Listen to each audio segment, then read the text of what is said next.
Salut les amis, j'espère que vous allez bien. Bienvenue dans notre toute nouvelle vidéo. Aujourd'hui, on va s'intéresser à la Bible par rapport à d'autres religions, d'autres croyances qui ont existé dans l'histoire. L'objectif, ça va être non pas de comparer des différences entre les différentes religions, mais plutôt d'aller voir comment des notions de foi, des notions de croyances dans d'autres religions et d'autres mythologies se sont articulées et comment ces notions de foi s'articulent dans le christianisme. Mais avant ça, n'oubliez pas, comme d'habitude, vous pouvez vous abonner à nos pages Instagram, TikTok ou alors encore YouTube, ou alors partager autour de vous et mettre des commentaires juste en dessous. Donc aujourd'hui, nous allons nous intéresser à la mythologie nordique. Je suis un grand fan de mythologie en tout genre, que ce soit mythologie grecque, mythologie perse ou même mythologie péruvienne, j'adore ça.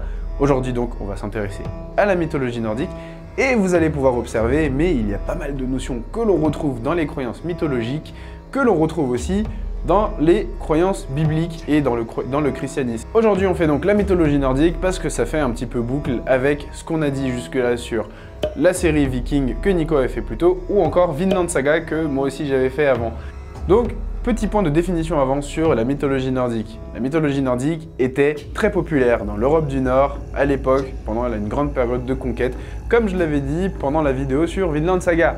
Et ce qu'il y a à savoir là-dessus aussi, c'est que la mythologie nordique va articuler pas mal de croyances, vu que c'est polythéiste, sur des croyances de créatures légendaires, de différents dieux et différents éléments aussi de vie un peu animistes aussi de temps en temps. Voilà, il y a pas mal d'éléments qu'on retrouve dans la mythologie nordique, mais ce qui va être très important à savoir aussi, c'est que c'est une croyance très imagée, parce qu'elle est très théâtrale et surtout parce qu'à l'époque justement, la manière dont cette religion s'est répandue, c'était surtout par la voix orale, par le théâtre, la poésie. Voilà, tout était très imagé et très théâtralisé pour que les gens puissent mieux comprendre. Parce que de toute façon, la culture n'était pas très présente à l'époque et donc les gens ne savaient pas forcément lire. Il fallait faire du théâtre pour voir tout ça. Donc la mythologie nordique est très imagée. Mais pour ceux qui ne connaissent pas très bien cette mythologie, vous devez peut-être connaître le dieu du tonnerre, Thor, ou pour ceux qui ne l'ont jamais vu, vous l'avez peut-être déjà vu dans les franchises Marvel. Intéressons-nous donc d'abord à notre premier point, le père de toutes choses, Odin, est l'un des dieux principaux de la mythologie nordique. Il est considéré comme le plus sage, le plus puissant de toute cette mythologie, de toute cette croyance. Mais ce qui va nous intéresser, c'est que il y a des éléments particuliers, des caractéristiques concernant ses capacités. Il y a beaucoup de choses à dire sur Odin, mais tous ne sont pas intéressants et donc on va surtout s'intéresser à ces points particuliers. Dans l'univers de la croyance nordique, il y a le fait que le monde est composé en réalité de 9 mondes justement. L'univers est composé de 9 mondes, tout au pied de l'arbre monde Yggdrasil. Depuis son trône royal à Asgard, lui, Odin, est connu comme étant celui qui peut avoir un regard sur les 9 mondes à la fois. Et ça, grâce à ces deux corbeaux, Hugin, la pensée, et Munin, la mémoire. Ces deux corbeaux ont pour rôle de faire le tour des 9 mondes quotidiennement pour aller transmettre à Odin tout ce qu'il se passe dans les 9 mondes. Mais je pense que la caractéristique principale chez Odin, et c'est aussi la plus connue de toutes, c'est sa lance Gungnir. Cette lance a pour particularité et est très connue pour le fait que lorsqu'elle est lancée, elle atteint toujours sa cible et elle revient toujours entre les mains de son possesseur. Ce qui va être intéressant dans le lien avec la Bible, c'est que Odin est donc connu comme étant le père de toutes choses. Supposant donc qu'il a créé énormément de choses, mais dans la mythologie nordique, il n'a pas forcément tout créé réellement. C'est vraiment une appellation que l'on donne pour dire qu'il a créé énormément de choses, pour aussi exprimer sa sagesse et sa puissance. Par contre, dans la Bible, lui, Dieu est considéré aussi comme Dieu le Père, mais Dieu, lui, a réellement créé toutes choses dans la Bible. Voilà un peu cette première articulation entre la Bible et la mythologie nordique et Odin. L'autre information intéressante, c'est l'omniscience de Dieu. On dit que Odin, lui, qui sait toutes choses grâce à ses deux corbeaux, Dieu, lui aussi, dans la Bible, sait toutes choses. Il a connaissance de tout ce qui se passe dans le monde et il a aussi connaissance de toutes les pensées. C'est là vraiment son omniscience. Là où Odin, lui, ne sait pas forcément tout ce qu'il se passe dans la tête des gens. Mais ce qui est le plus intéressant concernant les caractéristiques d'Odin, ça va vraiment être Gungnir, sa lance. On qualifie aussi la parole de Dieu, donc la parole qui sort de la bouche de Dieu comme étant une arme, comme étant donc son arme pour faire ses dessins, faire ses œuvres. Donc voilà ce qui va être intéressant par rapport à Odin. En effet, il y a deux versets intéressants dans la Bible qui vont un peu illustrer ce propos autour de Dieu. La première va être Romains 8 au verset 31, qui dit que si Dieu est pour nous, qui sera contre nous? Supposons donc, dans son contexte et son histoire, que ce que Dieu dit, ça ne peut pas être stoppé. Et l'autre verset, c'est donc Ésaïe, chapitre 55, verset 11, qui nous dit « Ma parole, celle qui sort de ma bouche, elle ne revient pas à moi sans avoir fait ce que je désire. » Avant de continuer et de comprendre aussi tout ce qui se passe dans la mythologie nordique et des liens, vous pouvez peut-être penser que j'utilise ce que je vois dans la mythologie nordique pour justifier tout ce que je crois dans la Bible.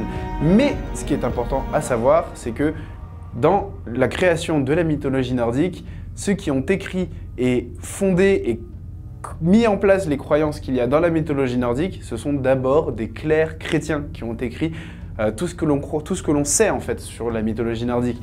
D'ailleurs même, si vous voulez encore plus voir le lien qu'il y a avec la Bible, il faut savoir qu'à la création de la mythologie nordique, on a d'abord Ashk, le premier homme, et Embla, la première femme, qui sont à l'origine de la création de l'humanité. Vous me croyez? On peut y aller. Maintenant, on peut donc continuer sur notre deuxième point qui est le Valhalla. Ouf, celui-là je crois que c'est mon point préféré, ma référence préférée de toutes. Le Valhalla, c'est quoi? C'est un peu le paradis, l'équivalent du paradis pour la mythologie nordique. Et ce qu'il y a à savoir, c'est que le seul moyen pour y entrer, c'est très simple, c'est il faut mourir au combat. Voilà, c'est tout pour moi, c'est tout ce qu'il y avait à savoir. Salut!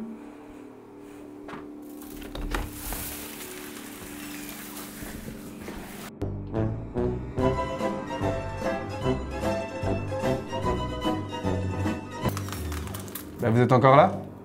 Donc, comme vous êtes resté jusque-là, je vous récompense avec un petit verset qu'on retrouve dans la Bible. Il y a un lien particulier, c'est que Paul avait un disciple qui s'appelle Timothée. Et lorsqu'il approchait un peu de la mort, ce qu'il a décidé de faire, c'est qu'il a décidé d'écrire 2 lettres pour encourager son disciple Timothée. Et dans sa deuxième lettre, au chapitre 4, verset 7, il dit donc « J'ai combattu le bon combat de la foi, j'ai achevé la course ». Et dans le verset suivant, le 8, il précise même qu'il va donc rejoindre le Dieu céleste au ciel. Par cet encouragement, Paul va appeler son disciple Timothée à persévérer dans la foi, parce qu'il enseigne très régulièrement dans la Bible, et c'est même là son plus grand enseignement, sur le fait que la foi n'est pas un long fleuve tranquille, mais au contraire que c'est un combat et qu'il faut persévérer jusqu'au bout. Vous voyez pourquoi je kiffe cette ref? On peut continuer. Maintenant qu'on a parlé de ce qui se passe au ciel, on retourne un peu sur la terre ferme, ou plutôt sur la mer, dans la mer, pas ferme du tout. Et là, il y a Nicolas qui kiffe mon jeu de mots, parce que on sait tous qu'il adore ça. Parlons du Jormungandr, qui est notre troisième partie. Je crois que je déteste cette référence parce que ça parle du serpent et je déteste ça. Donc, le Jormungandr, il est connu, pourquoi? Il faut savoir que le Jormungandr est un serpent géant, est un serpent des mers. Pourquoi c'est un serpent des mers? C'est que dans la mythologie nordique, on dit que le Jormungandr est censé faire des ravages au sein des dieux. Il a été jeté dans la mer de Midgard, c'est-à-dire la terre, mais on dit que ce serpent a tellement grandi qu'il a fait le tour de la terre, tellement il est grand, et que maintenant il se mord la queue parce qu'il est géant. Mais sinon, concernant les caractéristiques autour du Jormungandr, c'est que ce serpent est considéré comme étant un serpent des mers géant, ou alors aussi comme étant un dragon des fonds marins. Et aussi, il faut savoir que lors du Ragnarok, la fin du monde pour la mythologie nordique, ce qu'il va se passer, c'est que le Jormungandr va créer des rats de marée, va créer des catastrophes naturelles venant des fonds des mers, et va combattre les dieux de la mythologie nordique. Et pour le lien avec la Bible, nous retrouvons dans Ésaïe chapitre 27 verset 1 le fait qu'il y a un serpent, un dragon aussi, qui sera frappé par Dieu pour le tuer. Et encore plus précis, dans Apocalypse chapitre 20, on nous parle même du fait qu'un ange va envoyer un serpent dans les fonds marins et ensuite il sera libéré, il se libérera de ses chaînes et combattra le dieu. Mais il sera tué à son tour, encore une fois, le serpent bien sûr. D'ailleurs, ce serpent représente le diable et comme je le dis dans des vidéos précédentes, et aussi là encore, et dans d'autres religions aussi, on utilise très souvent le serpent pour représenter le diable. De la même manière que ce serpent dans la Bible et ce serpent qu'est le Jormungandr, il est envoyé par Odin dans la mer et il va être libéré de ses chaînes au Ragnarok, la fin des temps, pour combattre les dieux. Sauf que ce qui va se passer, c'est que le Jormungandr va perdre son combat face à Thor et les deux vont mourir. Mais ce qui se passe, la différence avec la Bible, c'est que dans la Bible, le serpent en question, il n'y aura que le serpent qui va mourir. Et puisqu'on parle d'une créature de la fin des temps, parlons de notre dernier point, le Ragnarok. Le Ragnarok est une prophétie qui annonce un peu la fin des temps pour la mythologie nordique. Durant cette bataille, durant le Ragnarok, les différents dieux, les différentes créatures légendaires, les différentes entités de la mythologie nordique vont se confronter. Il y aura des catastrophes naturelles, il y aura différents déluges et à la fin, il ne restera aucun survivant sauf 3 dieux et un couple. À la fin des temps, les 3 dieux en question, Balder, Vidar et Hud, feront la rencontre donc d'un couple, Lif et Lifstrar. Ensemble, ils auront pour mission de recréer le monde, de repeupler le monde, en tout cas le couple en question d'humains, qui sera le seul couple survivant, va avoir pour mission de repeupler le monde. Et les 3 dieux en question qui sont survivants vont avoir un peu ce rôle de recréation.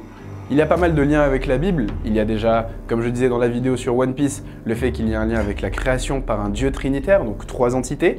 Il y a aussi ce fait qu'on commence à la Genèse avec Adam et Ève, donc un couple, mais surtout aussi le fait qu'il y ait des déluges, différentes catastrophes naturelles et qu'après il faut recommencer à zéro, fait forcément un lien, pour ceux qui le reconnaissent, avec Noé.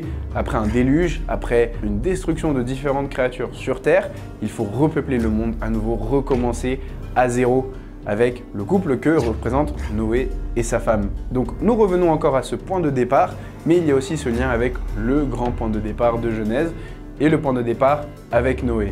Voilà pour notre dernier point sur la mythologie nordique et le christianisme. Vous voyez un petit peu les liens qui ont été faits, les origines un peu qu'il y a eu autour de la mythologie nordique et les relations qu'il y a avec la Bible et comment ces notions de foi sont articulées dans les croyances chrétiennes. En tout cas, j'espère que cette vidéo vous permettra de mieux comprendre de façon plus illustrée aussi certaines images de certains passages qu'on peut entendre, lire et voir dans la Bible. Pour la suite, vous pouvez remplir le formulaire juste en dessous pour pouvoir poser plus de questions. Dites en commentaire si ça vous a plu et surtout, pensez aussi à dire si jamais il y a une religion, une croyance, une mythologie qui vous intéresse, de le mettre en commentaire pour qu'on puisse faire une vidéo là-dessus un jour peut-être. Salut les amis!